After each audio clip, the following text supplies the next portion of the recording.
where the fun begins.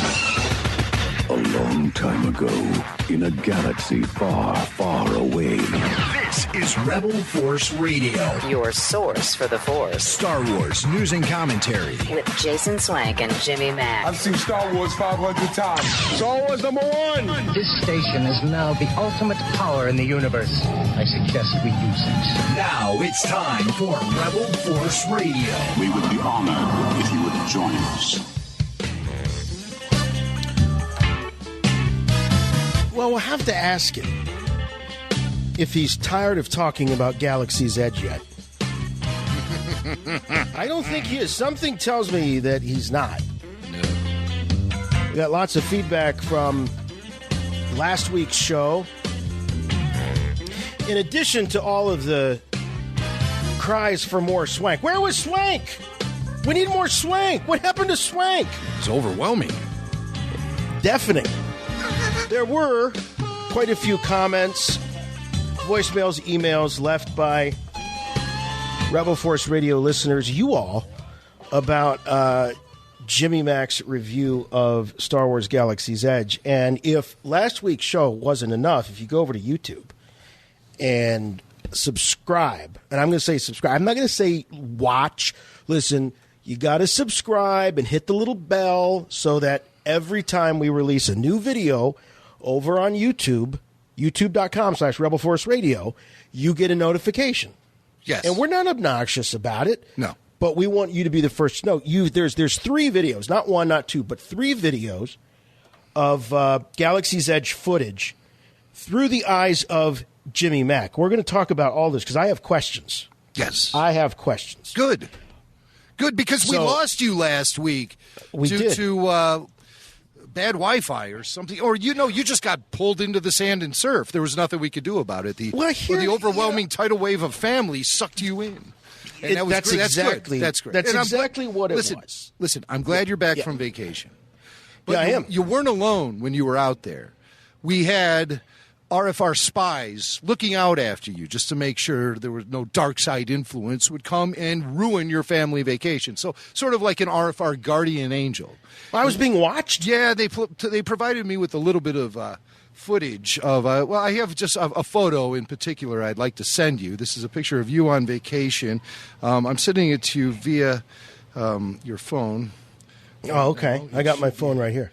Okay, stand by because... So what you're telling me is that you had Rebel spies, Rebel Force Radio spies. Okay, here it comes. There it is. Oh. First of all, that is alarmingly real looking, though my legs are almost as hairy, but they're less tan. So what I'm looking at. Now, I don't know.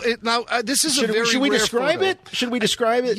I don't know if I want to. I almost want to just make it a special little treat for our RFR Patreon supporters. Now, do you notice how my eyes match what I'm wearing in this photo? This is amazing. Yeah, no, it's a very you photo, too. I mean, it really captures the essence of Swank on vacation for sure.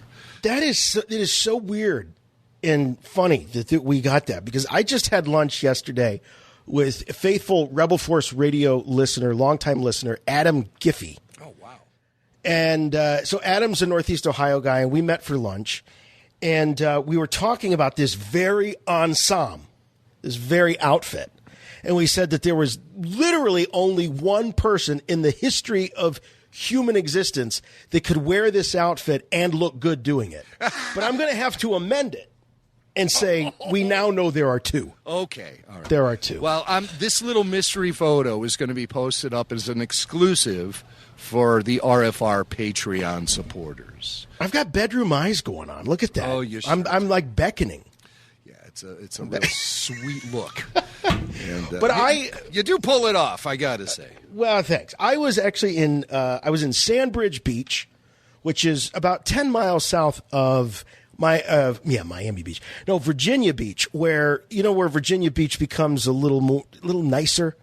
Virginia Beach, when you're young and on spring break, go to Virginia Beach and all that. But when you got the little ones, and I had, it was the wife, me, the 2 kids, my brother-in-law and his wife and their little girl and the mother-in-law.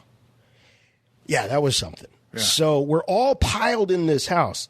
And here's something you don't know. I'm going to pull back the curtain a little bit because so I told Jim that, I would jump on the show because I really wanted to hear his take on Galaxy's Edge. And our vacations overlapped.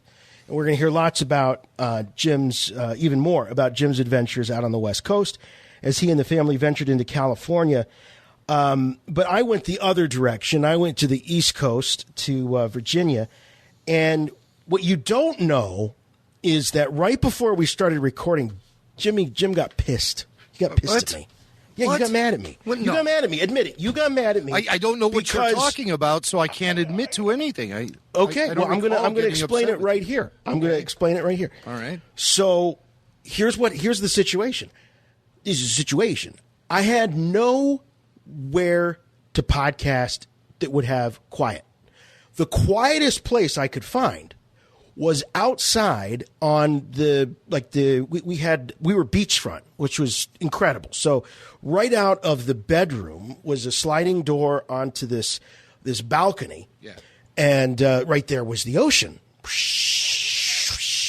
And maybe if you listen to the show, I don't know if you could actually hear it. Oh, yeah, we heard everything. Okay. I mean, we heard mosquitoes flying around. We heard everything. Seagulls, mosquitoes, the whole thing. So that was quiet relative to what was happening inside the house with 3 kids under the age of 10, a mother-in-law, a brother-in-law, a sister-in-law, the wife. So it was the quietest place I could do. But it was still like 185 degrees outside. And so I get on the line, and Jim's like, hey, the audio could be a little bit better. You on earbuds? And I'm like, yeah, I'm on my earbuds. I want you to take off the earbuds and put the phone up to your face. And I'm like, I don't want to do that because it's going to get hot when I'm on Skype on my phone. I don't know if maybe this is just my phone, but my phone gets so hot. I don't know what it is about the Skype app, but it makes my phone like nuclear hot. I was going to have it up on my face. It's 150 degrees outside. And I said, no, I can't. I got to do the AirPods. And I hear Jim. Well, you know why? Let me explain something to you. That's the difference between you and me, is that I will sacrifice anything and everything to provide our listening audience with the highest possible sound quality. Yes, to enhance their experience to the fullest. And if that means I get a sweaty cheek for 20 minutes, come on. I get 2 sweaty cheeks every time I record this show. You're lucky you didn't get benched this week for this week's show. And I didn't bring in a big Steve Glosson. Oh, gosh. I could do that. And here I am making great Photoshops of you looking stylish. In your favorite. Oh, you did this? This wasn't sent by a listener? I commissioned this. Oh, you commissioned it. Okay. Yes, I got to show you also. That's the. This is great. Well, it's actually. I can't wait. I got to send this to all my friends. That's actually the second draft. Actually, 2 people, but still, I'm going to send it. That's the second draft, though. I had to because I rarely accept the first draft. And I know that. Yeah, in the first draft, your legs look like.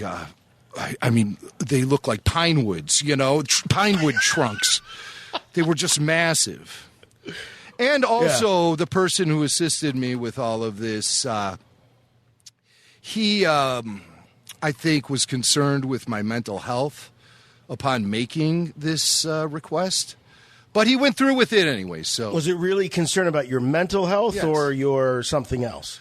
All of the above, but I mean, it's Chris Ammerham too, who knows us well. So is that why he's being thanked at the end of the show? I have a note here. No, you know why? Chris Ammerham. It's because I work with him as much as I work with you. Well, not as much, but next to you, he is the one guy on the show I work with the most. All right, well, next to you and Billy Mack, then Chris. Okay. So that's, and then you can see I just sent you the. First draft. This is first draft. Yeah, that's not too flattering. Well, I look like I'm really leaning back. You're either that or you look like you're a hobbit. So that's why I rejected that. Not too far off. But again, I'll be sharing this with our Patreon audience. I fear we're being far too cryptic and not talking about enough Star Wars here. All right, we should do that. We should do that. Let's do that. So apologies to those of you who suffered through the subpar audio of my cameo on last week's show. Yes. Perhaps it would have been remedied with just virtual swank.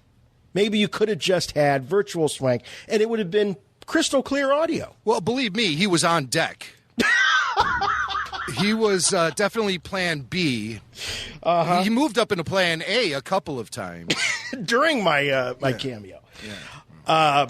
All right. By the way, when you Patreon folks, when you see this photo, you have to know that this particular piece of clothing, this outfit, is available today to buy in exact reproduction of it by a major fashion label. So you won't find this in the Rebel Force Radio online store. No, but we should consider it. We should consider it. All right, so let's talk about our these amazing videos on our YouTube channel. And in all sincerity, please go to YouTube and subscribe to the RFR YouTube channel, because we are by far the most listened to Star Wars podcast in the galaxy, and we would love to be the most watched Star Wars podcast in the galaxy. So please make sure that you subscribe. We've got some... we don't like to tease here. We don't like to announce anything, but I will say that we've got some really exciting things that Jim and I have been talking about in the works. So you're going to want to make sure that you are a subscriber to the Rebel Force Radio YouTube channel. But one of the things that you'll see is this video that is this amazing compilation of Jim and his family's trip to Galaxy's Edge. And was that did you do the editing on that? Did Dylan? I did. No, that you was all did me. it. Yeah. I'm getting better at it, actually, I think. You're getting real good at it. Thank you. Real good at it. It's great. It's really great. And of course, I always knew this because, we get comments all the time about, why doesn't Rebel Force Radio do more video? You should do more video. I mean, this goes back years. And it was always a thing where Jim was like, I'm an audio guy. I'm not comfortable with the video editing. And I always believed that if you were a good editor, audio editor, that all the video would do is just give you more tools, more room for creativity. And I think that you're discovering that. And I'm really happy that you're discovering that. I always knew that there was a Marshall Lucas buried inside of you deep. Yeah. That's why you were always so smitten with George. But I won't sleep around on him. Yeah. Okay, so let's talk about Galaxy's Edge through the eyes of Jimmy Mack. Here's my first question. I noticed that in there's a shot of you in the cantina, and right before that, you see all these great exotic drinks. You got the blue milk. You got all this stuff going on. You're there with a couple of Rebel Force Radio listeners. Yes, Jeff and David. Jeff and David, great guys, and they're imbibing. And there's Jimmy with a Miller Lite. That was not how Miller exotic Lite, is that, sir? That was not a Miller Lite. That was a Bad Motivator IPA. Is that what it was? Well, It looked as common as anything. Everybody's drinking fancy stuff. I don't like the sugary drinks they serve at the cantina. I don't. I thought I'd get myself a blue milk, like a spiked one. But they didn't seem to have them, unless I just didn't see it on the... I'm looking at the menu right now, and I don't see spiked blue milk. I just see the regular blue milk that Michael got, made out of Powerade Mountain Berry Blast. Oh, no, that's not it. It's blue milk. No, they don't tell you what it is. It's a mystery concoction, which means... it's like mystery meat in high school. It's it's like milk and Windex. I don't know. Yeah. Well, you know how when you go to McDonald's, they don't call them milkshakes; they just call them shakes. Yeah, because there's no milk in those. Well, that's why they can't call them milkshakes. This does say blue milk, served chilled with Bantha-inspired vanilla butter sugar cookie. I had only a small sip of Michael's blue milk, and I said, "There's no booze in it," and I moved on. What is this? What is this strange liquid you're serving me? Well, we all know that Wendy has had this one hang up about Disney parks, and that's that there's no alcohol. So I also need to ask, was she just loving this? I mean, did this completely change her life? She really did. She had a great time in the cantina. Oh, my God. Yeah. She loved every minute of it. And we have some great family photos from that whole thing. I mean, like some of the best family photos we've taken in years happened in the cantina. So could be coming to a Christmas card near you. I got to tell you what, the thing that I appreciated, not just in the video, but also in the review that you did with Billy Mack, even when I wasn't on the show, is that you were, I thought that you were probably the most level-headed in terms of your analysis of Galaxy's Edge, because what I see a lot are extremes. You've got those that see that it's perfect. It's everything they've ever dreamed about in a Star Wars park or Star Wars land at an amusement park. And then you got people that are saying it's awful. It's not Star Warsy at all. It's just shilling for the man and Disney, and the attendance is awful. But what I see from you is that you're like, oh, that's amazing. And then you're like, well, that doesn't look very Star Warsy. There were a lot of moments like that during the show. But all in all, I'd have to say I thought it was amazing. I keep thinking back to it, quite honestly. And I know I didn't go through every little corner of the park either. So there's going to be more for me to discover when I go back, which will be with you and Billy Mack, and that's going to be even more fun. But I think there is room for an improvement. There's room for growth there. And there are just some things that aren't really ironed out yet. A lot of people have been pointing to this video I took of Chewie and Rey doing a little skit, as I called it. They're around the blue X-Wing, and it's real nonsensical, the stuff it's they're like doing. Pantomime is what it's like. I think it's because there's no dialogue or anything.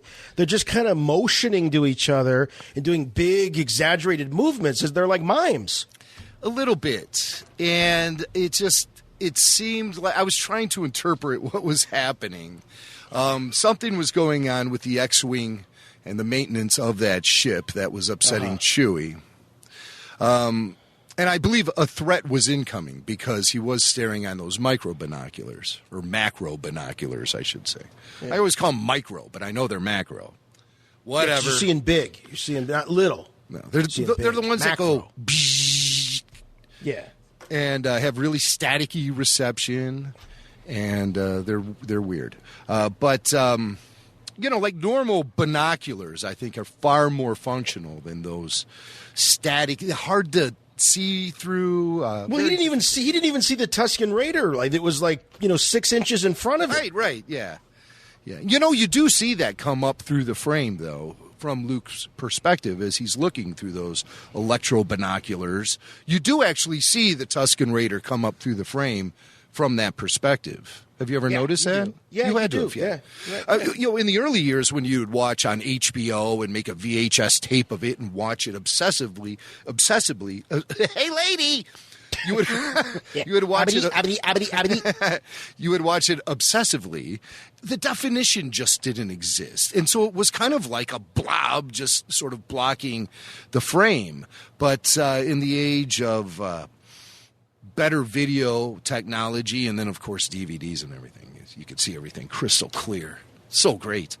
But back to this video of Chewie and Rey. Yeah, But you can see the whole interaction on our YouTube channel. You got to see this. The whole thing is there. This whole little, I hate to call it a skit, but that's what it's like a bit of business for these actors. Yeah, like a mime sort of. I don't know. Rey seemed very amused by everything that was going on. But, and Chewie was just randomly tapping the side of the X-Wing with a ball-peen hammer. It acted like a goof. Those little things probably need to be fine-tuned a little bit.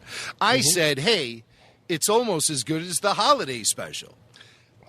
But I didn't, mean that to be a slam. Some people thought I was slamming it. I didn't evaluate it that way. I was just like, yeah, whatever. It was a piece of video I shot, and I was like, yeah, whatever.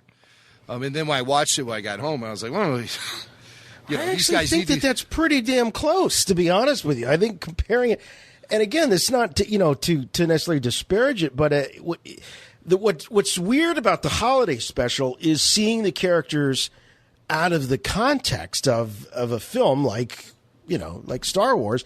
So you kind of get that same sort of vibe, but especially when you see it on video. Now, when you're there, I'm sure it's a completely different experience. But when you separate yourself from it and you watch it on video, I could see it being very holiday special-esque, especially when she starts singing that song at the end. Yeah, but Ray didn't do it at Galaxy's Edge. I was yelling for it. I yelled Freebird a few times, too. But see, now that would be great if they would do a tribute to the holiday special during the holiday season at the Disney parks.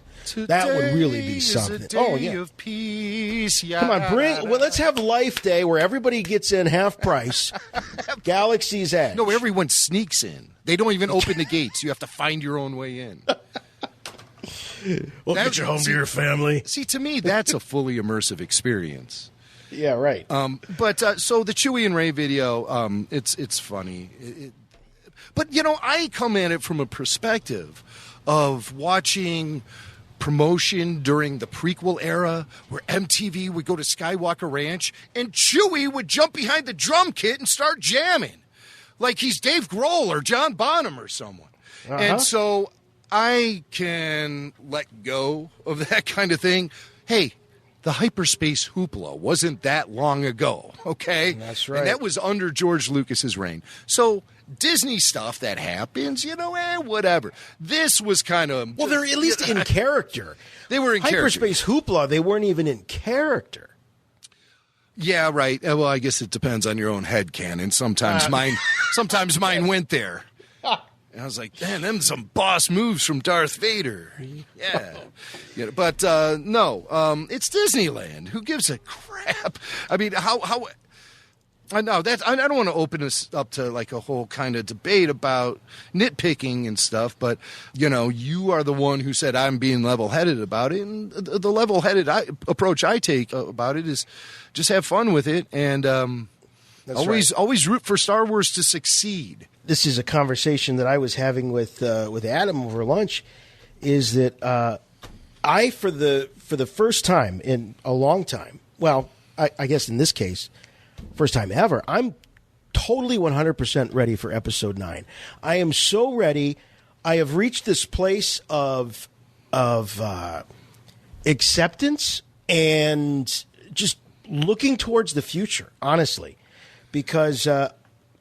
What I'm thinking, what I'm seeing, what I'm hearing about episode 9 has me really interested, and I'm just anxious to get back to the time when Star Wars is it's a fantasy. It's about having fun. It's about escapism, and if JJ delivers in episode 9 what he delivered in episode 7, I'm really looking forward to it. I think that.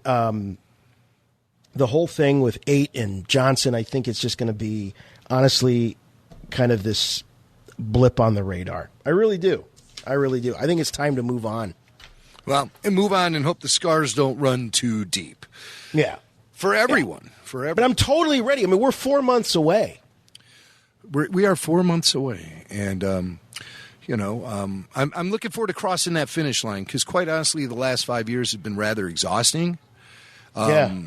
So I have bittersweet feelings as we go into the final film, but being optimistic because, like I said, I want Star Wars to succeed, and I want them to deliver me a really great experience. And I think if a lot of people want to go in hating the film as they go into it, they're going to hate the film. Yep. I agree. So, find what you like and roll with it and try to let everyone else's opinion be their opinion, and you'll have yours. So, okay. All right. I know that's too preachy. I don't mean it to be. So, here's one thing, though, about Galaxy's Edge that cracked me up was this encounter between Kylo Ren and the First Order. And I shot some video of it from a really good perspective. So you can see that on our YouTube channel as well. And at the end, I don't mean to spoil it for you, but it's pretty simplistic what happens in the video. Kylo Ren gets pissed at the First Order trooper, and so he force chokes him and leaves him there on his hands and knees as he storms off with the stormtroopers. And the First Order trooper gets up and he yells at everyone there. That's my favorite part. Is like, you'll just be standing there and be like, oh, that was pretty entertaining. And then the Imperial, or the First Order officer, he'll start yelling at you. And I'm like, this is great. This is perfect, man. This is exactly what this guy would do. And we're playing the role, you know? And That's the whole idea of this immersion that they do. And in fact, I think we got a clip of that First Order officer yelling right now. This clip might need a little bit of setup because it includes, it's different from the actual audio that you get when you watch the video I shot. Oh. Because it's enhanced. Oh. It's enhanced. Okay. What you actually hear are my thoughts as the First Order trooper is yelling at the crowd. What are you all staring at? Merchants, back to business. Travelers, about your day. Hey, bud, what's your problem? Disperse from this square now. That's an order. Move. You dick. That was Jimmy Mac's inner monologue. That was my inner Spicoli right there. But I mean, that's kind of how you feel, you know, and so you're playing the role. And that's the stuff I really enjoyed. Following Chewbacca around as he stormed around Batuu and chasing, you know, watching the stormtroopers hassle people and stuff. It's like, you know, of course they didn't interact with me at all. Not one bit. And I was like in front of them, like dancing around. I think they knew you were coming. I think they had your number. Listen, I was trying to be a public nuisance so that the troopers would then take me into custody. But it never happened. Yeah, but you know what? Our pictures have been posted on little hang-up flyers in that park for the last God knows how many months. That could be true. Yeah. We're going to have to go incognito next time. Yeah. So you can't go as Jimmy Mac. I show up with Michael. He attracts a lot of attention with the long hair. And he's not hiding from anybody. No, he certainly is. Hey, but speaking of Michael, and you mentioned Big Steve not too long ago, Big Steve Glosson. Big Steve had an observation about the video that you put out, Galaxy's Edge Through the Eyes of Jimmy Mac, and this takes us all the way back to 2008. It sure does. Only Big Steve would pick this up because I did use a music bed on my video, but I also kept in the crowd noise to make it feel more exciting and immersive as you watch it on YouTube. So Steve picked up Michael's voice in the crowd as we were looking at the Droid Depot. And I love the Droid Depot because it's this little area outside that has droid pieces and parts from all three trilogies. Everything from the Probot to R5 and R2s and power droids, of course. There's a Gonk representation. And a buzz droid in pieces, and locked up in these cages are 3 or 4 prequel era battle droids. And of course that caught the eye of Michael Mack. And so you'll hear in this first bit of audio Michael reacting to seeing the battle droids. Also, look at the battle droids. They always catch his eye, don't they? He's got an eye for those battle droids. And Steve Glosson remembers Midnight Madness 2008, celebrating the toy release of the Clone Wars line. We were all very excited for that night, and Michael stayed up late. I remember he was only 9 years old, but it was summertime, and so it was fine, and he surprised me. He wanted to go to Midnight Madness, so I said, well, this is great because we were recording Midnight Madness Coast to Coast, hosted by our very own Jason Swank. Yes. One of our more classic episodes of Rebel Force Radio that people seem to comment on year after year. Yeah, it was like 4 hours, or 4 or 5 hours. I think it was 4 hours. Yeah, starting East Coast to West coverage. Non-stop coverage. So we covered midnights in all 4 time zones in the United States. And we had representatives on the East Coast via Pete Nadel I believe. Yes. Was there. He's holding down the fort here for the East Coast time zone. And then we got to the Midwest, and I took care of that with Michael. Yes. And then we got to the mountain range where I think Jedi Schwa, our friend it Jedi. Sure was. Techno Retro Dads covered that time zone.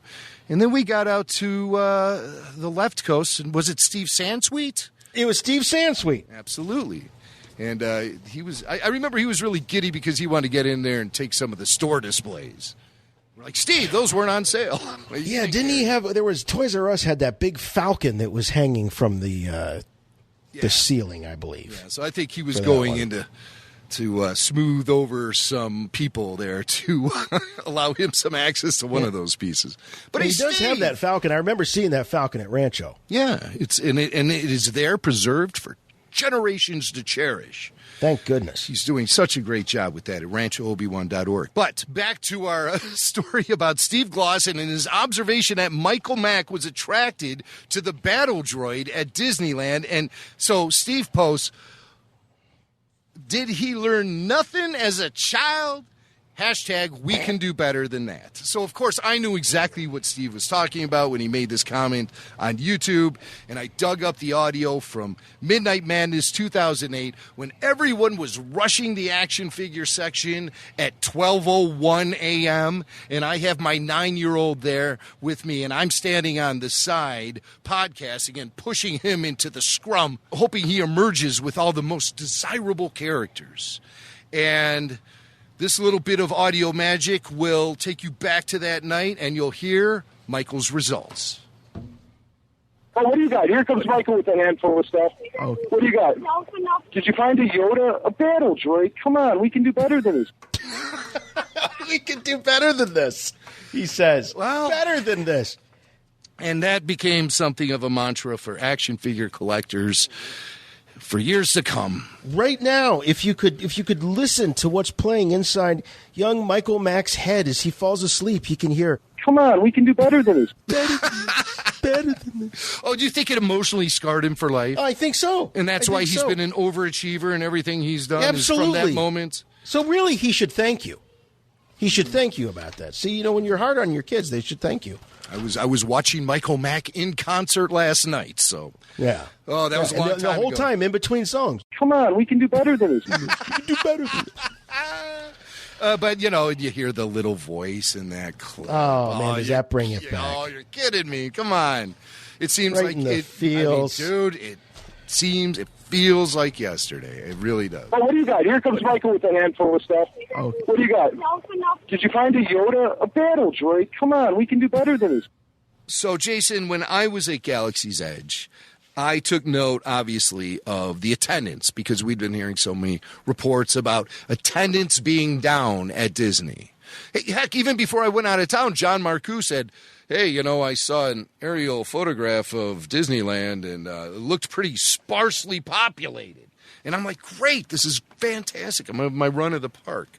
Well, yeah. How is this bad news for anybody? Well, anybody going? I mean, I'm delighted when they say that. It is bad news for guys like Bob Iger and all the corporate guys at Disney, and of course they answer to their shareholders. Yeah, and so I don't have any freaking stock, out because Galaxy's Edge cost a fortune to build, and there are reports of decreased attendance at Disneyland since Galaxy's Edge had launched. Now, from my boots on the ground experience at Galaxy's Edge, wait a minute though. Is that it's like people are implying that people stopped going as soon as Galaxy's Edge opened up? Well, there's truth to that. There is honest to goodness truth to that, and I'll tell you why. I'm not going again, I'll tell you that. Now that Galaxy's Edge is there. It makes no sense. Well, of course. I mean, okay, so I think traditionally the people who are looking at Galaxy's Edge as a failure are the ones who have been let down by the recent film releases and social media behavior of Lucasfilm representatives, et cetera, et cetera, et cetera. So they attack anything and look for any opening. I mean, that's where we're at. That's the playing field that's been cultivated amongst Star Wars in the year 2019. Yeah, and it takes two to tango. It takes two to tango. I think if people are avoiding going to Disneyland to go to Galaxy's Edge because they don't like Star Wars due to what they consider mishandling of the brand over the last few years, and they are staying away out of a protest, I think that is slimmer than slim as far as the percentage. There's no boycott going on. Right. Now, you might have one. Maybe somebody has a personal boycott. That can't be many people because Disneyland is Disneyland, and if you have a personal hang-up about it, there's nothing I can do about it. You know, I pay my admission. I go there with my family. I have a great time, and I always have. The first time I went to Disneyland was in 1975, and so I've never had a problem with the park. But I can tell you that people are avoiding going there because they've been told to stay out. They have been told to stay out because they are annual pass holders and they are restricted from attending their own park. Locals who very much attend the Disneyland park year-round. Yeah, more so than what you have at Disney World in Florida. Yeah, because that's a more fortified location. It really is sort of hard to get to. With Disneyland, you can just walk right off of Harbor Boulevard and be in there in a matter of minutes. Yeah. Much more part of the community and the surrounding area, absolutely. For sure. Yeah, it's not like you're taking a ferry boat or a monorail to get there. If they're running, by the way. Yeah, right. So, if they're running. Oh, I've been nights in Florida when the park is emptying out and the monorail is down. So everyone has to load onto that ferry boat that takes you across the massive alligator-infested lake to get back to your shuttle bus. They're supposed to have 2 monorails and 2 ferry boats running at all times. Yeah. When we were there, my first experience with the family in tow, when we did our first and only RFR experience forever. Yeah, right, with the family. Now I'm going to go back by myself, but with the family, first experience both monorails down and one of the ferry boats down. Yeah. So the wait to get on the only running ferry boat was a solid hour. Yeah, we went through on the same hot experience. concrete. We went through the same experience, but it was later in the evening, I'm sure. Yeah. And so I just remember you. It was like the first or second, I think it was the second night you took the whole family to the Disney park. We were all having a big boy meeting out by the pool late night with cigars and whiskey, and I remember your first words upon entering the pool area. Never again.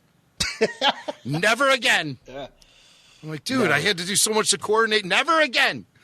So I'm like, all right. But, hey, that's fine. Family vacations aren't easy sometimes. We've been talking a lot about vacations lately, and sometimes they're up and they're down sometimes. So decreased attendance at Disneyland. Let's get back onto that subject. They've shut out their annual pass holders. Massive increase in price of admission. Alongside with that, there was the hype with Galaxy's Edge, which caused local lodging and hotels to raise their price. So it's a perfect storm right now that they're experiencing in Disneyland. And earlier this week at the third quarter Disney investors call, Christine McCarthy from Disney Corporate had this to say about decreased attendance at Disneyland and Galaxy's Edge. The decline in attendance at Disneyland Resort was primarily driven by lower annual pass holder visitation as we managed demand for the first few weeks after opening Star Wars Galaxy's Edge in order to maintain a high level of guest satisfaction. And at Walt Disney World, our survey data suggests that guests are deferring visitation until after Star Wars Galaxy's Edge opens, which we believe contributed to the decline in attendance we saw during the third quarter. Looking ahead, we are excited for the opening of Star Wars Galaxy's Edge at Walt Disney World and the opportunity to introduce guests to the Rise of the Resistance, our most technologically advanced and immersive attraction, when that attraction opens at Walt Disney World in December and at Disneyland in January. All right. Now that makes sense. So the fact that they're seeing delayed attendance, perhaps, and surveys saying that, well, you know what, we're going to wait because if we hold off for a couple of months, we're going to get to see Galaxy's Edge in Orlando. That makes sense. Right. But to say that people are maybe, protesting or boycotting Disneyland because of Galaxy's Edge is weird. Now, the point about the pass holders, that makes all the sense in the world. However, they overestimated the non-pass holder demand to get to the park. That's the thing. That's and the it's also Achilles heel. expensive for most of the country to get out to the West Coast. Yeah. It's enormously expensive. Yeah.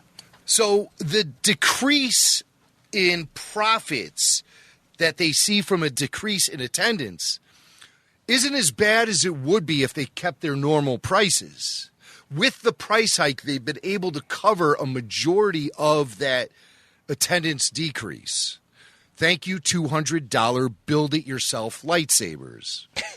Okay? And I said increased price in park admission, which I think is something that's really biting them in the ass right now. They overprice themselves. And the stuff available in the Galaxy's Edge park itself is overpriced compared to the rest of the damn park. They need to do something to make the admission price and the price for tchotchkes and awful drinks at Olga's Cantina more reasonable for the regular person. What bar do you walk in on a daily basis? Do you pay $150 cover charge and you then plop down $15 for a beverage served up in a plastic glass? That's insulting. Yeah, I can Stop see the point. Greed. There. Stop the corporate greed, and people will go to your damn park. So let's hear what Bob Iger has to say, because he's going to tap dance a little bit. On the Star Wars Galaxy's Edge front, to give you some color, I think a number of things happened. First of all, helped in part by some of our efforts, there was tremendous concern in the marketplace that there was going to be huge crowding when we opened Galaxy's Edge. And so some people stayed away just because they expected that it would not be a great guest experience. The same time that was going on, all the local hotels in the region, expecting a huge influx of visitation, raised their prices. So it simply got more expensive to come stay in Anaheim. In addition to that, we raised our prices. We brought our daily price up. So if you think about local visitation, we brought the price of a one-day ticket up substantially from a year ago. And then we opened up Galaxy's Edge with one attraction instead of two. The second attraction is going to open in January. And so all of those factors contributed to attendance that was below what we would have hoped it would be. That said, guest satisfaction, interest in the attractions and the land is extremely high. They're among the most popular thing at the park.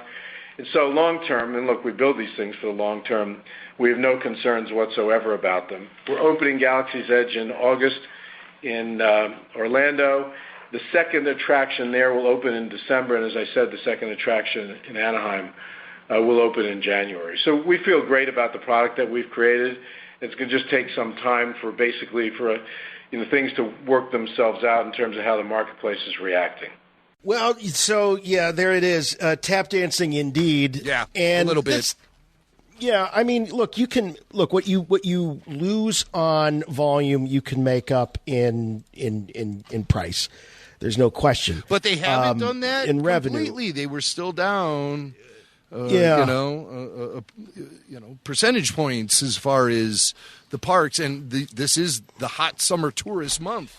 When the park should be flooded with people. What they were expecting was a large number of people, tourists, to go out to California to see Galaxy's Edge because they had to be the first to be there. They had to be like me. They had to see it and tell everyone about it. And they did not get what they expected.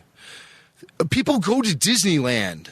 You know, you don't need to stick a steroid needle into Disneyland. People are going to go. But will they go for Galaxy's Edge specifically? Maybe it wasn't the draw they were expecting. And when you pull away their most loyal customers, the locals, then you're just shooting yourself in the foot. I'm saying to you that it was not a ghost town when I was there. Far from it. It was vibrant and populated. And was it packed shoulder to shoulder? No. Was I happy about that? Yes. They wanted to manage the crowds. I think they overmanaged it. They overmanaged the crowds. Didn't get the influx, the tidal wave that they were expecting. Yeah, it can happen. It can happen, and there's, at the end of the day, it's all a guessing game. You can have a lot of data, you can have a lot of history, and all of that, but it comes down to making educated guesses, and it sounds to me like maybe they just missed the mark. Well, they did such a good job at crowd management, they managed the crowd away. They managed the crowd away, over-managing the crowd. So hearing all this, I flashed back to statements Iger made at the first quarter investors conference call when excitement and optimism for Star Wars Galaxy's Edge opening was super high. The impact of Star Wars Land on the rest of Disney would be massive, and there was a lot of confidence surrounding the release. Bob Iger, here's a clip I'm going to play from the Be Careful What You Say or It Will Bite You in the Ass department. Here's Bob Iger sounding very confident he had it all figured out when talking about Galaxy's Edge last February, just months ago. By the way, on the marketing expense side, don't expect much. I'm thinking that maybe I should just tweet, "It's opening," and that will be enough. Ooh, that didn't age well. As the kids like to say on the social media. Oh, my Lanza. That didn't age well. That's painful to listen to. Hey, listen, there is... every cloud has a silver lining, right? Mm-hmm. I do predict that the Florida opening will be massively popular, and it will attract a large tourist interest. And I think when Galaxy's Edge opens up and Disneyland opens up to their annual pass holders finally in September, I hope we see an influx in attendance at that point, too. And I'm excited for those pass holders to get in there. I think they got screwed in this deal. I think Disney overthought this thing. They over-strategized it. They over-managed the whole thing. And then you hear that clip of Bob Iger. It sounded like... Hold on, let me finish. If you heard that clip of Bob Iger, he sounded pretty overconfident. And unfortunately, I find that to be emblematic of a lot of the approach that they've taken with the Star Wars brand since the release of The Force Awakens. I don't disagree with you on that point. I need to remind others that the season pass holders got a sneak preview. They were able to go in before it opened. Yeah, but that was prior to the summer break. And, locals in the area. I mean, L.A. is freaking an hour to, it takes an hour at least in good traffic to get to Disney. So you have, people need to plan this stuff out, and a lot of people need to wait for a summer break. But if you're a season pass holder, I don't think you have to plan it that far out. Disney is for families. Yes, you do. Disney is for families. I hear a lot of complaints about Galaxy's Edge. It's not a place for families. It's like dad land. The dads go there, they're all gobsmacked, and they're walking around with their $200 lightsabers. Meanwhile, their kids are pulling at their arms going, let's go see Pirates of the Caribbean. Let's go to Toontown. Let's go to Peter Pan. Well, look, there's two. You mentioned Orlando. There's 2 points on the graph.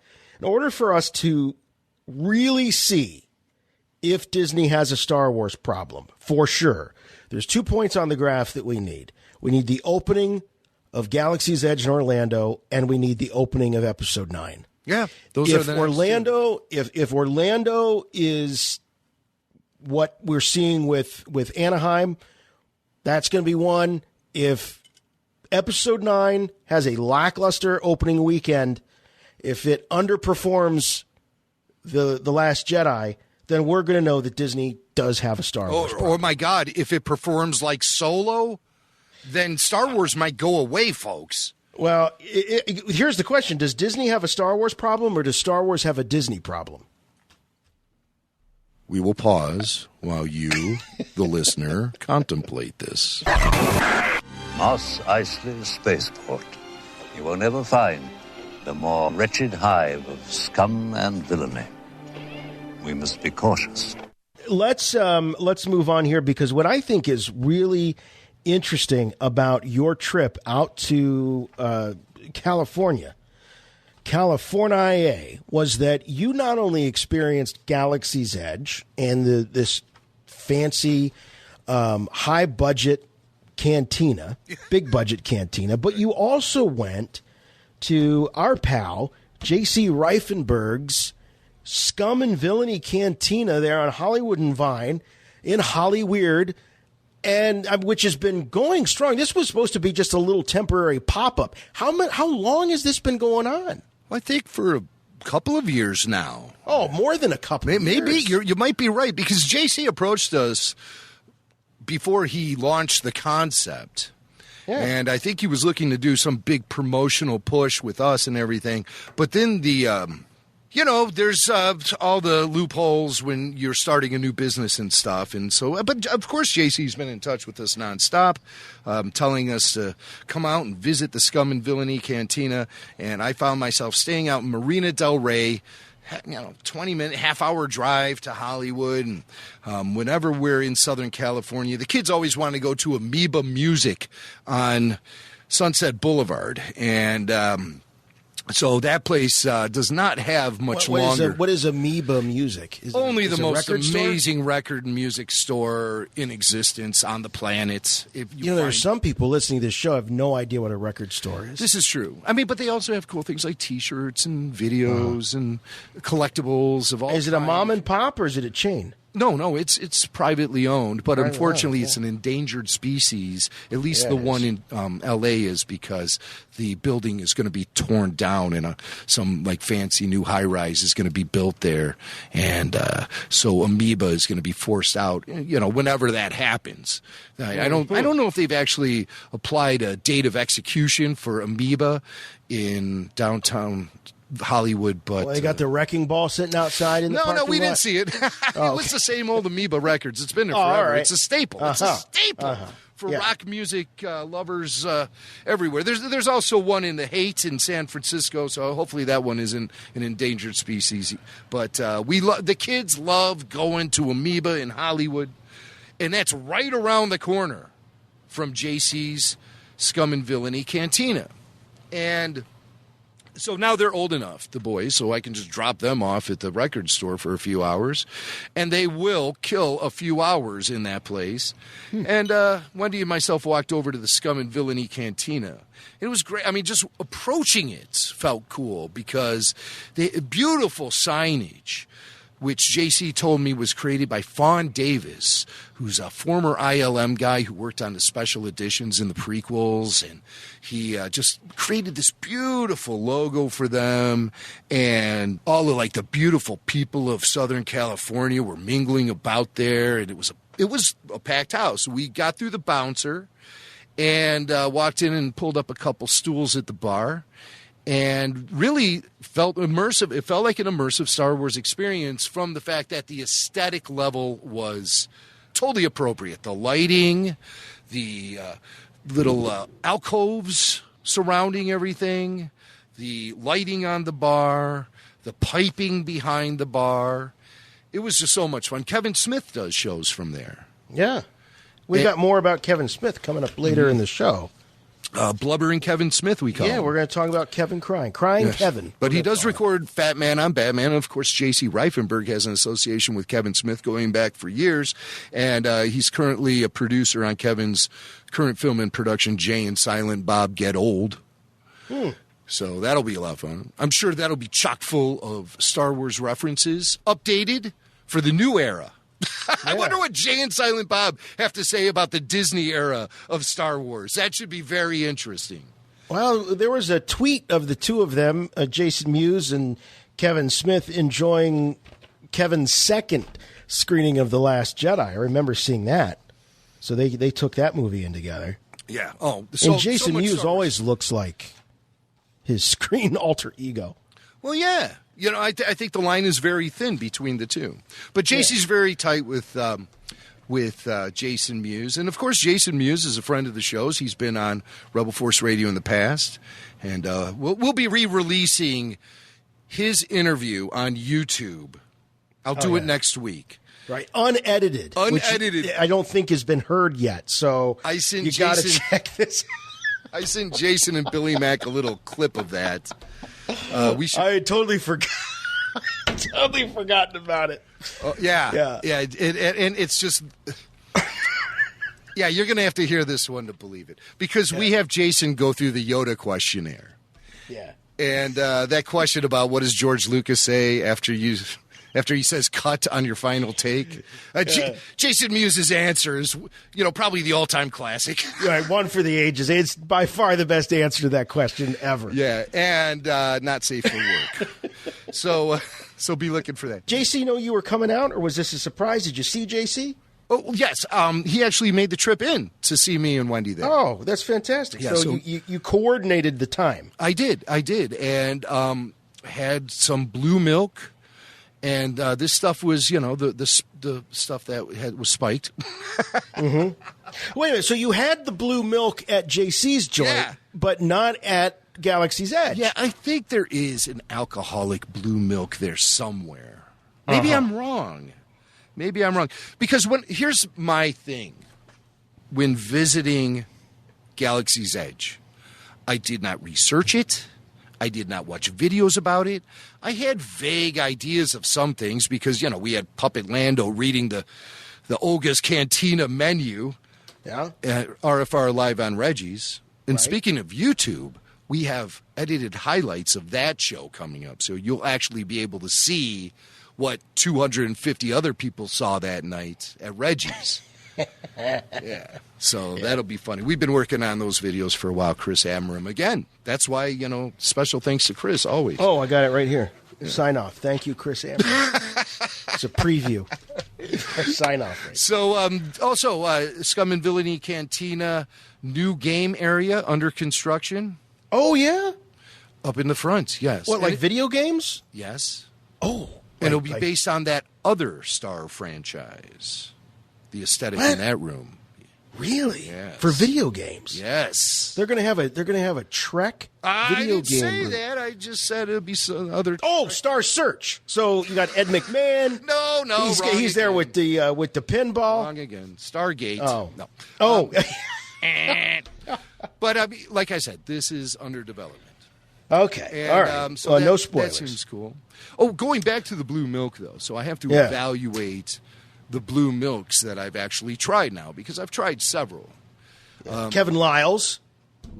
Well, it wasn't Kevin's, but that was... He did buy it for us. Yeah, he bought several rounds of them, and my head is still ringing from that night at a Lulu microbrew for RFR Live on the South Side during Star Wars Celebration Chicago.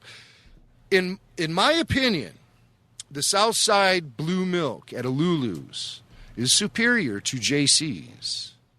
But that's because Paul at a Lulu made sure that the blue milk was spiked specifically by Greedo. And I think that's the real magic there. I mean, like a New Hope Greedo, or that weird Greedo running around Jabba's palace?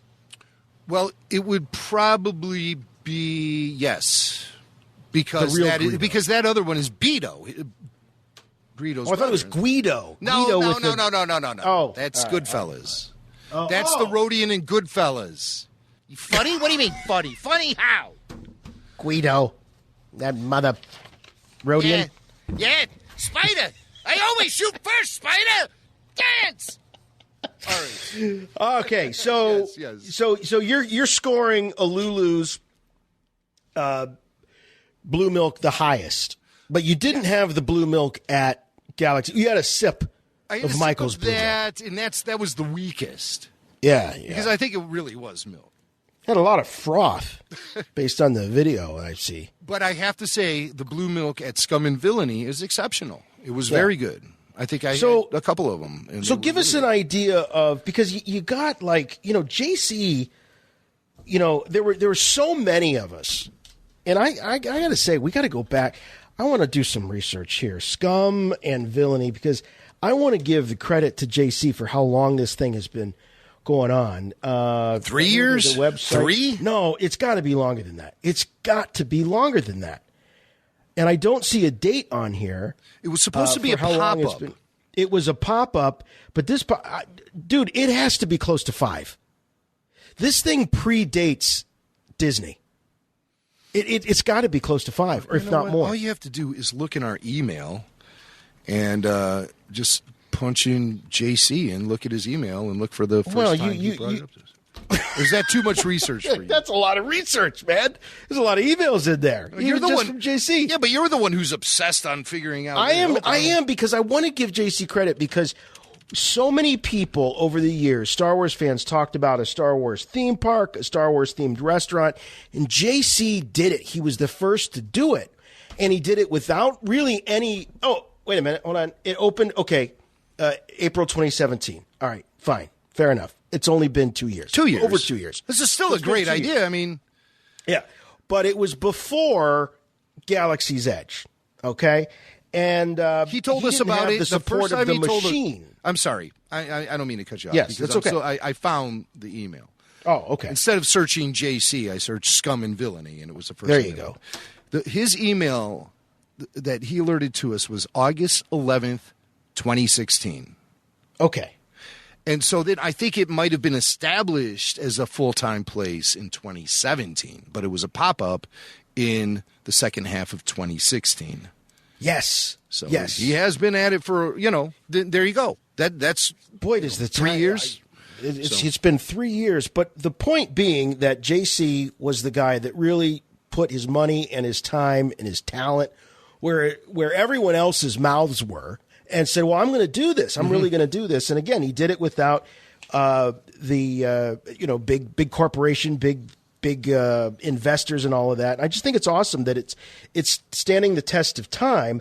But I'm curious, having experienced both, what are the thoughts? What does Scum and Villainy get right that maybe Olga's Cantina doesn't, and vice versa? That's the easiest question you could ask me. What does Scum and Villainy do right that Olga's Cantina can never do? Community. Establishes legitimate community because it's a bar every day of the week. And JC has been able to cultivate a great community of local Star Wars fans and yahoos from out of town like me who can just visit from time to time. And that is some legitimate solid value, is that it is a place in Hollywood for Star Wars fans to go. Whenever they have the Star Wars Jones, any fan could go to the Scum and Villainy Cantina and have a great time and not pay $150 per person to get in. 7 days a week, 6 p.m. to 2 a.m. That's incredible. Yeah. Every day. And I think there's room for him to do more Star Wars-y stuff in there.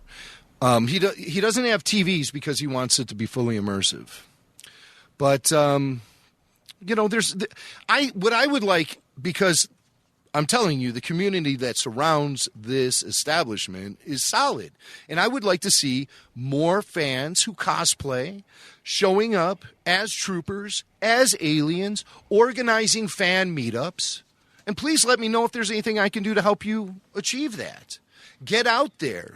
Wear your Mandalorian mashups or your Mandalorian mercs or whatever. And go there and add that added value to the place anytime.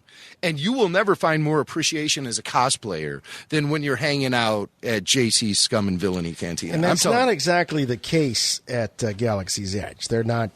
And for good reason. If, the last week taught us anything, security matters.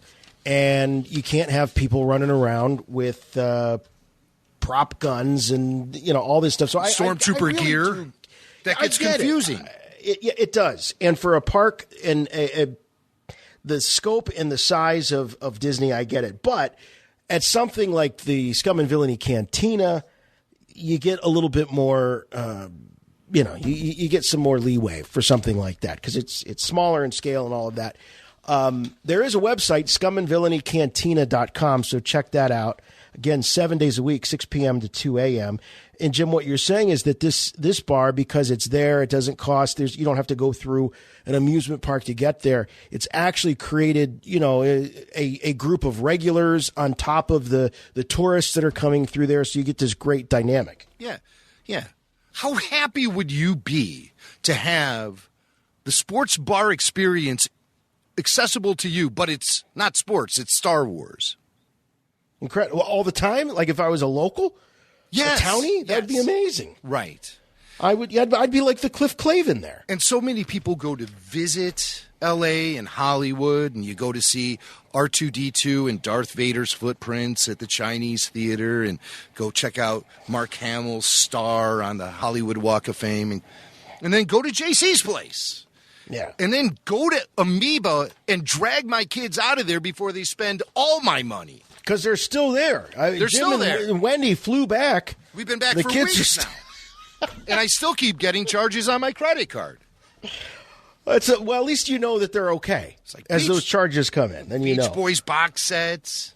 Oh, is that what? Bob Dylan bootlegs. Oh man. All right, this is a long top of show. The top of show is the first half of the show, but we're not done. We've got more stuff here. Jimmy Mack is a TV star now. MeTV. This is a couple of notches up from public access. MeTV. How dare you? Why would you say something like MeTV is available nationwide? It is. I see billboards for it every day on my way to work. And they haven't made the billboards yet. They're well known for being the home of so much great classic TV, all of the great sitcoms from the past. They're doing what TV Land used to do. But back when Nickelodeon split off and they did like Nick at Night and TV Land, and they played all these classic sitcoms and TV from the 50s, 60s, and 70s.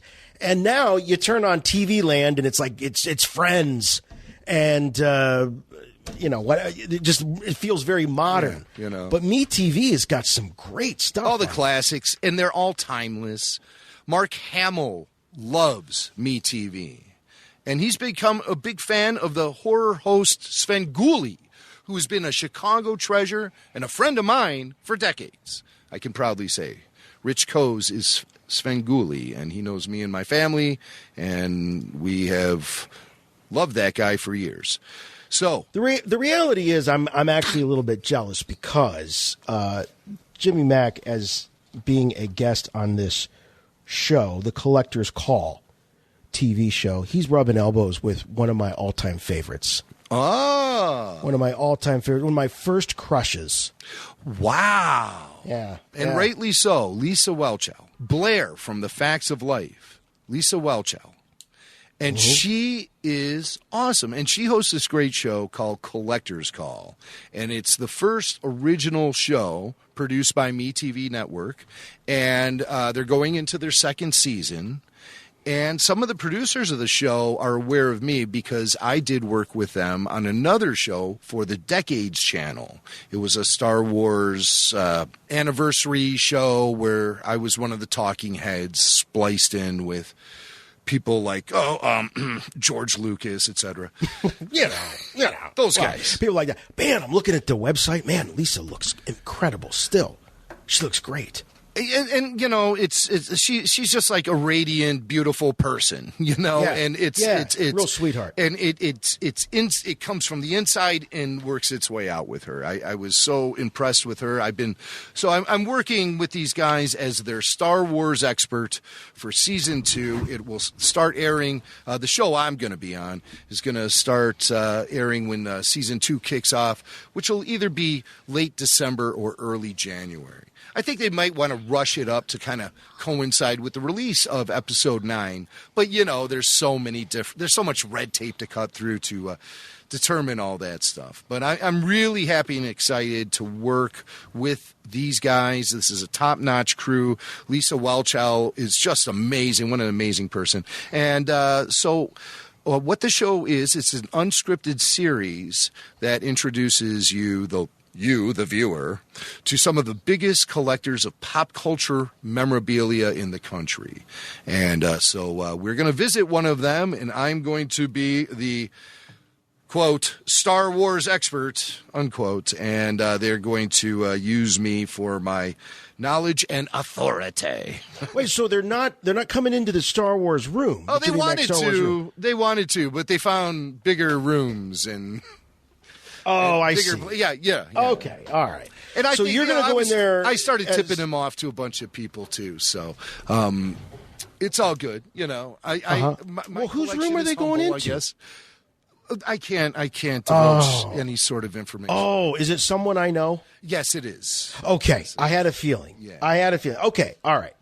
Well, it's incredible, and I kid, but I'm actually on the website. If you go to metv.com /collectors-call, if you're into things like the toys that made us, if you're into what was the show with the great guy Justin Hembrow, Toy Hunter, and he's been doing some junk for StarWars.com as well. Yeah, if you're into that type of thing, or the show that Mark Hamill had on the comic, what was I subscribed to that thing. It was the Comic-Con app. That's right. But anyway, if you're into that kind of thing, you're going to love this. I'm looking at some of the just the thumbnails and the episode descriptions of some of these episodes. There's Zach, who collects Kiss merchandise. Yep. There's Walter, who's all about Wizard of Oz. That's right. You got Rick Goldschmidt, and he's just all about toys. And if any Seinfeld fans out there, you'd be excited to see there's a guy who just collects TV guides. It's not George Costanza's dad. It's not Frank. I wonder if he has the one with Al Roker on the front cover. There's Candace, who is who's a big collector of Harry Potter stuff. So so you can see it on the TV on the network, but you can also see it on the website, which is good for me because I'm a cord cutter, and unfortunately, MeTV is not carried by Hulu or any of the kind of those cable outlets. But if you have traditional cable, you've got it. The reach is huge on this network. It's nationwide. Yeah. They definitely have an outlet in Cleveland that you can access if you need to. But so when is the episode going to tape and air? Well, we've already shot footage, and the season will, as I say, debut in late December, early January. But that all has to be ironed out right now. Well, that's awesome. Congratulations on that. That's very cool. It was Hey, did you meet Lisa Welchow? Oh my God, I spent the whole day with her. I worked with her all day, just yesterday.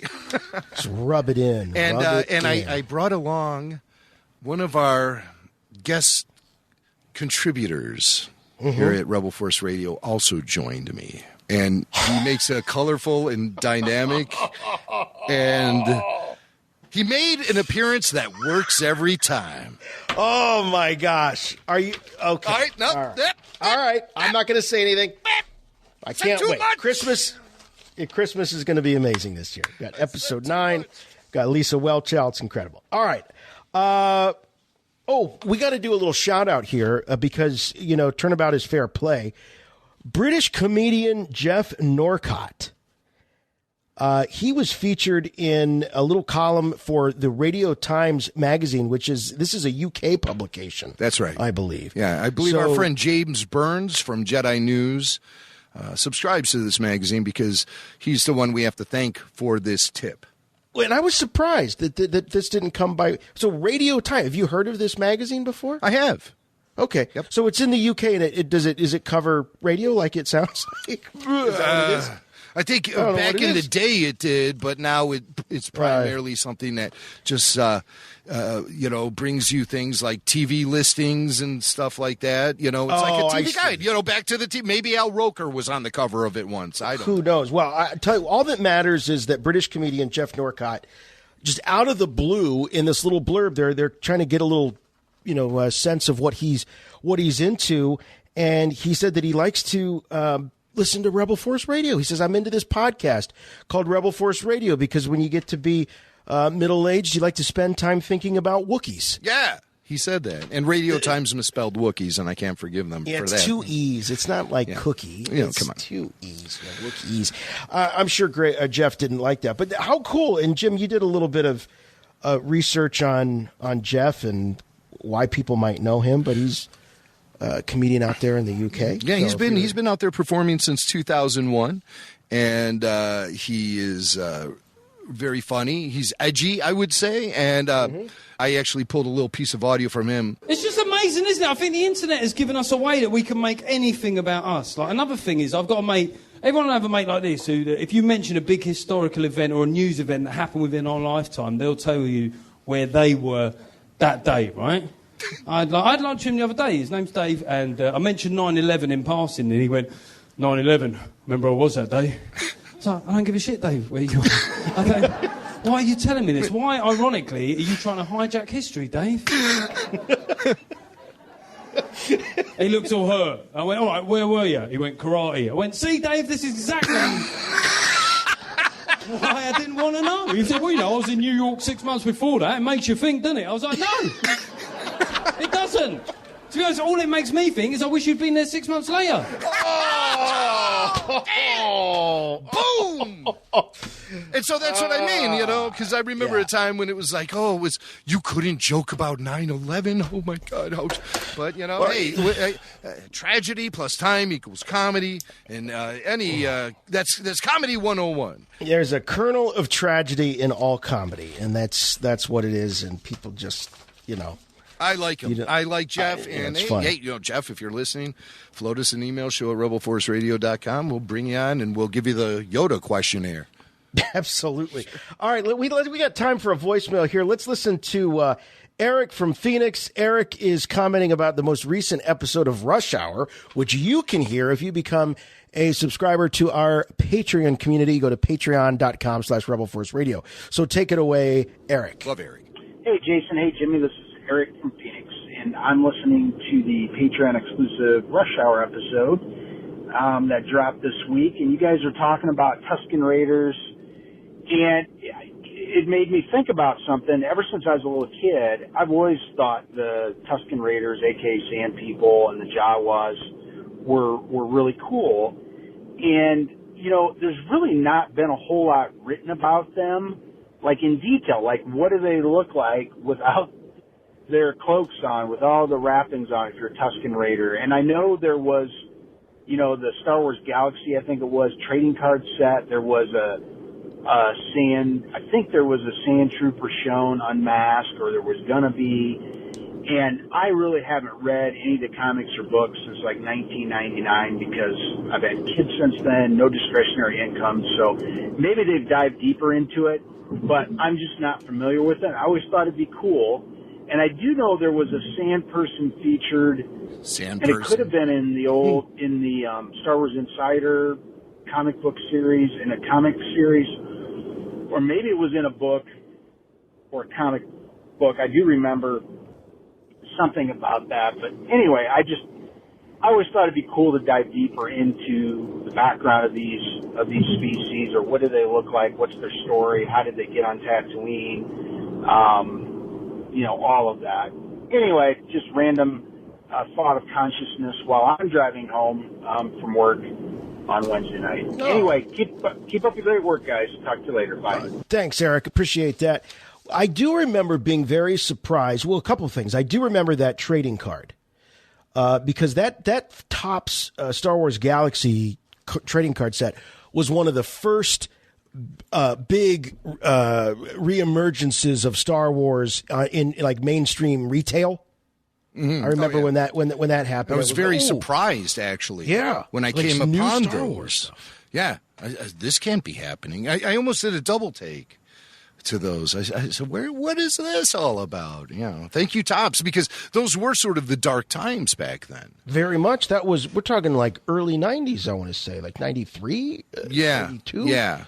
Definitely before I think Kenner came out with the new figures. Definitely. It preceded it by a year and a half to 2 years. I'm thinking this is when all we had were Bendhams. There was very limited Star Wars merchandise available back then. And I was so excited to see Topps back in the Star Wars game because, of course, that association goes all the way back to 1977. It was great. And the other thing that really surprised me, I remember when I first learned of the Tusken Raider Jedi, was that Sharad Het. Sharad Het, that's right, yeah. So that was interesting. So that kind of gives you an idea right there, as we were talking about on Rush Hour, about, you know, how civilized or how intelligent or, to what level the Tusken community was developed, that the species was developed. I mean, they were developed enough to, have a Jedi. But yeah, they were cool. I can't say that now I do have a friend, and we had him on the show many years ago. We ran into him in Chicago at the C2E2. We called him the prequel hater, John the prequel hater, and he a good friend of mine. I've known him since I was a kid, and his favorite character in all of Star Wars is the Tusken Raider. Oh, no kidding. He's obsessed. He loves the Tusken Raiders. I have a connection with the Tusken Raider because really the first image from Star Wars that I ever saw that soaked into my 8-year-old mind back in 1977, summer of 77. I was standing in my mom's kitchen. She was making me a peanut butter and jelly sandwich, and out of the Wonder Bread came a Tusken Raider trading card. And that was the very first image I ever saw of Star Wars. That was the first collectible I ever had, and I still have that trading card to this day. When I saw that, I approached my dad, and I said, we're going. I have to see this guy. There was just something about his look. I thought he was extremely ugly. And I remember asking my neighbor, Jimmy, another Jimmy. He was Jimmy K, and I was Jimmy M. And we were best friends, oddly enough. And I remember saying to him, Jim, are there other things in this movie as ugly as this guy? He's like, oh, yeah. Oh, yeah. And so, yeah, I skateboarded home, and I'm like, Dad, we're going. And so my dad took us 15 minutes late, but we made it. And I'm just amazed at the timing of Eric's voicemail. Because I don't know if you're familiar with the name Otis Frampton. Not Peter Frampton, Otis Frampton. He's the town drunk. No. Otis. We all know him. Not Otis the drunk. Not Peter Frampton. Otis Frampton. He's a longtime Star Wars artist. I believe I met him once years ago in the Artist Alley at a convention somewhere. But he came up with this really incredible concept just last month for a kid's Star Wars animated web series / comic book, and he's really kind of fleshed it all out. And he calls it the JAWA Adventures. The JAWA Adventures. And presumably these would just be funny little Jawa stories. See, I picture this like Minions, but with Jawas. Right. So Otis wrote. Yeah. I mean, this is so incredible. This was not even planned to talk about, random voicemail, but it really is striking a chord with me because I've been very excited about Otis Frampton's idea for the JAWA Adventures. And so Otis wrote an open letter to Lucasfilm, Disney, Marvel Comics, and IDW. Oh. And he said, I'm just going to read it. Howdy. Where's Otis from? I don't know. Howdy. Howdy. My name is Otis Frampton. I'm a comic book writer / journalist and freelance illustrator. I have my own creator-owned series at Image Comics called Oddly Normal. I'm one of the 2 artists of the popular animated web series How It Should Have Ended. Have you ever seen that, Jason? How It Should Have Ended? I've heard of it. I have heard of it. But I've not seen it. Otis but it sounds very familiar. Yes. 8 million subscribers on YouTube for How It Should Have Ended. So lots of people have heard of that one. Otis is also a Lucasfilm-approved artist, having created thousands of Star Wars-themed sketch cards for Topps and done illustration work for StarWars.com. Huge Star Wars fan who loves to draw Jawas. Otis continues, it's kind of my thing. You know, we got to have Otis on the show. I'm really doing him a disservice. I'm going to be disappointed if he doesn't really sound like that. I know. We could maybe have Steve Glosson play Otis Frampton on a future episode of Rebel Force Radio. But, you know, so Otis just says, okay, listen, I think I've read into his his open letter a little further, and I think it might be appropriate to be using that sort of fun-loving kind of voice for Otis. Mm-hmm. I love telling visual stories about the diminutive desert scavengers. I started cranking out illustrations featuring the little buggers about a few years ago, and I can't seem to quit. And then he gives us these. He's done so many of these concept comic book covers. Go to otisframpton.com and check all this out. Jason, if you look at our notebook, I put a couple samples of his. No, not Otis. Peter Frampton. Oh, sorry. Not Otis the drunk. Otisframpton.com. Otis, he's never going to come on our show after hearing all this.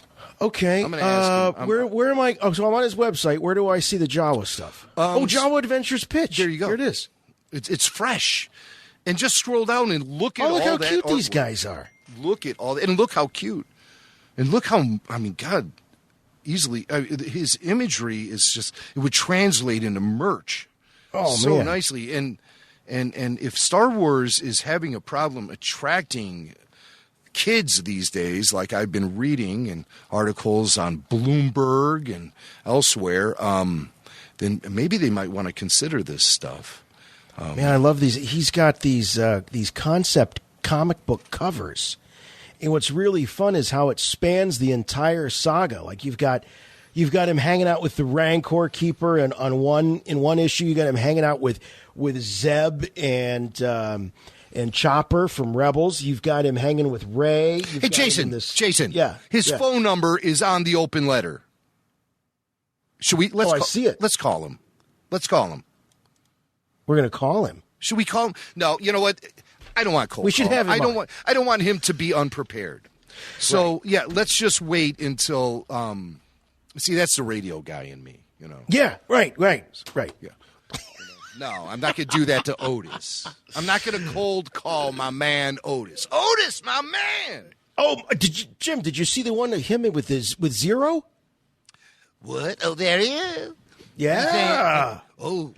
Issue Zero. 27 with Zero the Hutt. Mm-hmm. I'll voice that. I'm way cheaper than Corey Burton. Yeah. This is really cool. I'd never heard of this, but now I want to read every one of these issues. We're going to follow up with Otis. Yeah, this is good stuff. Yeah, this is really good stuff. Check it out for yourself, otisframpton.com. Oh, my God. There's one holding up a glass with liquid and an olive in it, and he's saying, Martini! Oh, wait, where's that? This is my kind of comic book right here, man. Where did I see that? Oh, I just lost it. It's there the Martini somewhere. one. I got it. That's got to be a bumper sticker for me. Martini. All right. Okay. You know what? Let's do some news. We've got news this week. I have good news for you, my lord. That's good news. Come closer, I have good news. All right. While many of us are very excited and counting down the days to the Episode 9, the final chapter in the Star Wars Skywalker saga, we sometimes forget that there is a big happening in the Star Wars universe, and that's the very first live-action episodic Star Wars TV series that is just 95 days away. Yeah, 95 days away till November 12th, 2019, when The Mandalorian premieres. And Jon Favreau was recently interviewed by the folks over at GQ, the Middle Eastern GQ, and they were asking him about The Mandalorian. Of course, he's had a huge year. Jon Favreau, huge year. He was in Avengers Endgame. By the way, one of the things, Jim, you'll be happy to know that I was able to do over my vacation was catch up on some of the Marvel stuff.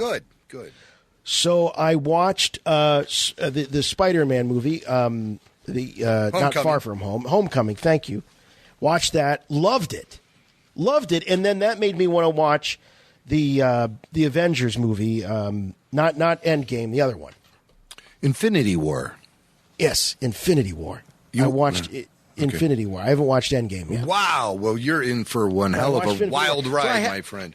I loved it. And my son Parker was loving it. Bailey I think she's got a little crush, actually, on the boy who plays Spider-Man.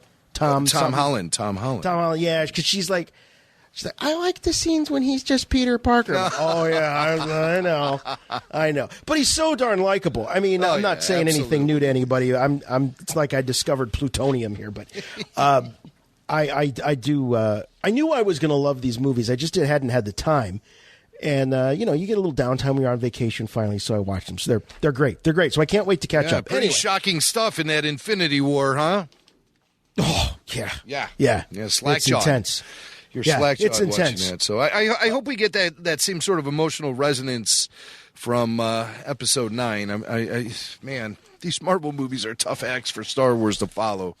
They really are. I think everyone's beginning to realize that more and more. It reminds me a lot about how the prequels were being compared and up against the Lord of the Rings trilogy. Yeah, right. They were kind of coming out around the same time, and people were talking about why isn't the emotional resonance there that you have with Lord of the Rings, and there's a lot of reasons. But anyway, so Jon Favreau, huge year, Spider-Man, Far From Home. He was in Endgame, the Avengers film. Also directed The Lion King, which is in theaters now. So what else is there for him to do? Well, how about helm the very first live-action Star Wars TV series for Disney Plus? A lot riding on this, and they talk about how this is really not just it's not just like directing a TV series. It's like directing multiple major motion pictures when you think about the budget and what's at stake for all of this. So John put the show in context for the folks over at GQ, talking about that it was after Return of the Jedi. The Empire is gone. All hell is breaking loose in the Outer Rim. So it's about the scum and villainy that once you take out the rule of law, what happens. So this scum and villainy keeps coming back. So J.C. Reifenberg knew what he was talking about. Yes, he did. So they ask him about George Lucas, and Favreau comes right out and says that he went to Lucas. He went to George Lucas. Now, we know that the two known each other. Jim, you actually saw the two interact live in person at the Gene Siskel event that was in Chicago several years ago. And I'm sure it was no accident that it was Jon Favreau interviewing George for that event. No, their friendship was something that was noted when I saw them that night. And the chemistry was palpable. It appeared that there was great respect for each other as they were sitting up on that stage at the Four Seasons back in 2009. And that was a night George Lucas asked me not to tase him. Would you mind holding onto my microphone, please? Holding your microphone. Yeah, just so. Thank you. It's like a taser. Oh, yeah, I've heard that before. Put that thing away. I've heard. Zap. Of course, it's an honor to meet you. I would never tase you, for sure. Oh, that's right. Don't tase me, bro. The Zoom recorder in his face. So anyway, they go back a long time. I think one of the things that sort of brought them together was that John spent a lot of time there on Skywalker Ranch working on Iron Man, the first Iron Man movie. What was that, 2008? That's exactly when the connection really started to solidify between And George was working guys. on Clone Wars at That's that right, time. yeah. And so they brought John in to do some voice work as Pre Vizsla. Yes. The warrior ways, the Mandalorian. Soon the Jedi will end, and we will take our place as the true warriors of the galaxy. He's just dripping with that scum and villainy. Anyway, so what did George Lucas say to Jon Favreau? Well, I'll tell you. He says, we had a long talk with each other, and the one thing he said to me was, remember, John, the real audience for all stories and all myths is the kids that are coming of age. That's important, I think, to remember, is that when we get frustrated as grown-up adult Star Wars fans sometimes, that we often forget that George has always been very, very clear about who his audience is. Right. And his audience has always been for young people, That's kids right. And coming of age. And Luke has always recognized you can't dump the world's problems on children. You can't and disguise it as fair for them because they will reject it. You know, you have to nurture their growing interest and curiosity. The curiosity is exactly it. And there are quotes from George that go back to the 70s when he says he did this because, one, there was a lack of mythology for modern times. That's right. It was all disaster flicks and bummer trips. Right. And so he wanted kids to, he wasn't so much interested in answering questions, but he was interested in spurring the curiosity so that the kids would ask questions. The big questions. Is there a God? Is there, what is my destiny? Right. Who am I? Destiny? Who am I? Right. My place in the universe. So now, John, also, because what you're saying, I know a lot of you are listening to the show and you're like, yeah, but you know what? It worked for grown-ups. It worked for adults. Well, that's true because, and Favreau goes on to say, we enjoy the stories as adults, but really storytelling is about imparting the wisdom of the previous generations onto the children who are becoming the adults and giving them a context for how to behave and how to learn lessons of the past without making mistakes of their own. Pass along the wisdom, not the anxiety. Yes, pass on what you have learned. Indeed. He says that's the hope, that you can teach them how to avoid all the hardship, but garner all the wisdom. Avoid the hardship, but garner the wisdom. I like that a lot. I think that makes a lot of sense, and it's very Lucasian, I think. There's that word you invented. I'm quite certain you invented the word Lucasian. I'll take it. Has anyone tried looking that up? I'm going to type it in. Oh, no. Lucasian. Lucasian. Oh, it's something. I feel like that's mine. Lucasian. Adjective, not comparable.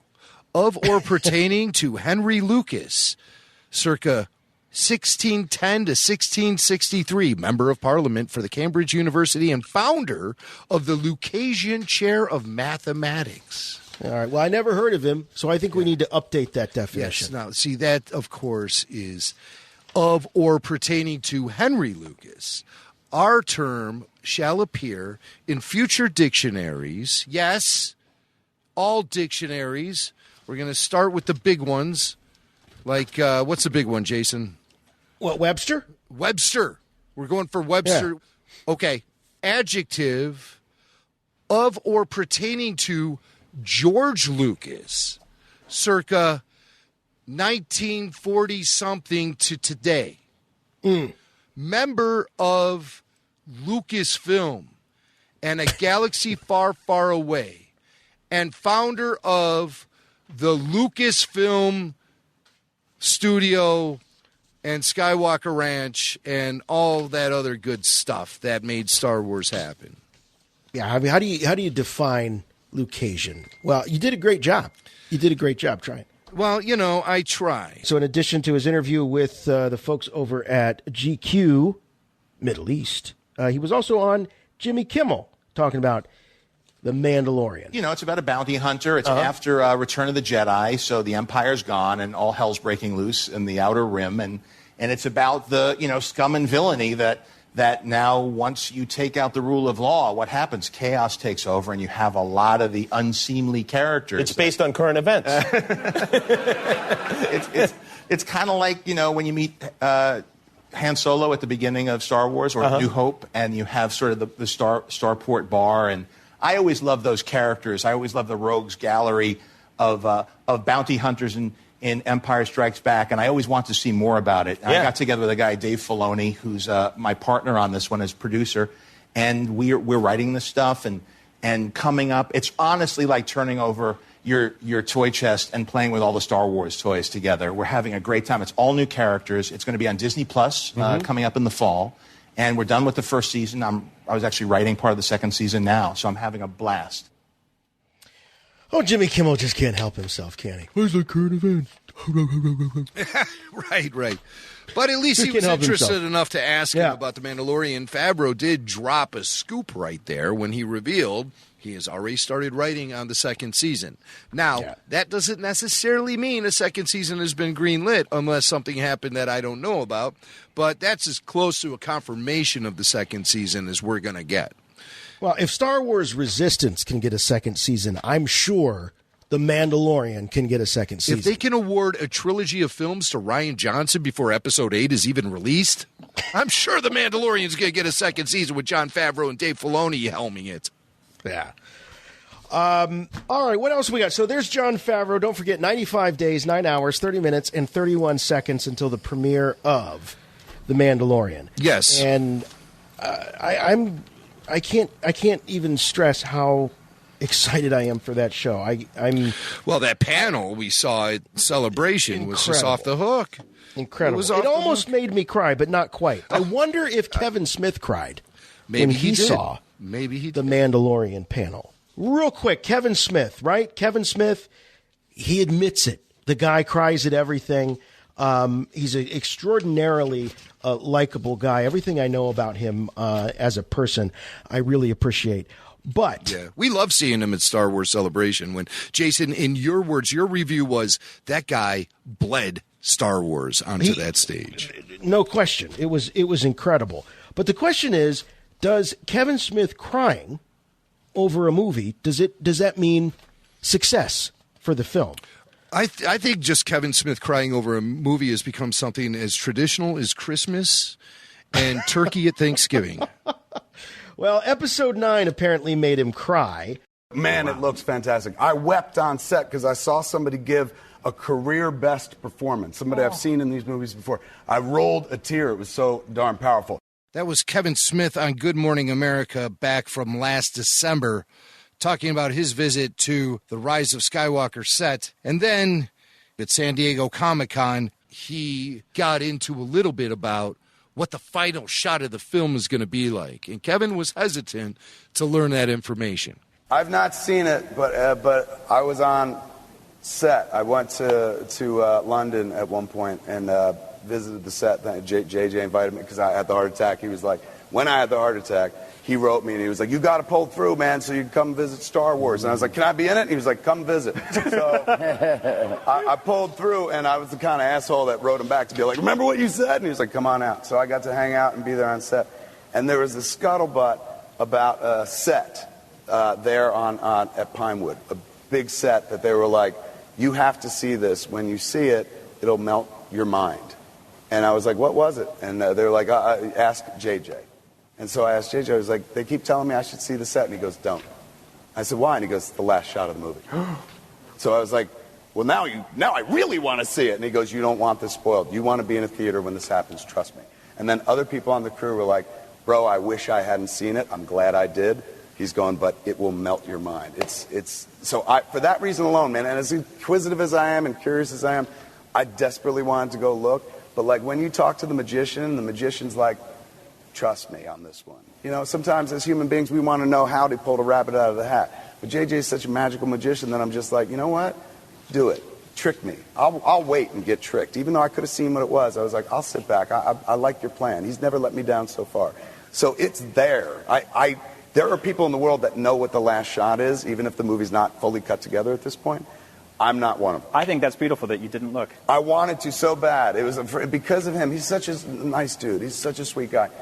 He said it with such sincerity. It wasn't like, bro, don't do this. He was just like, you don't want to do this. You want to see this in a movie theater. Like, and he said it as a film fan. And at that point, I was like, I hear you. I heard it as a film fan.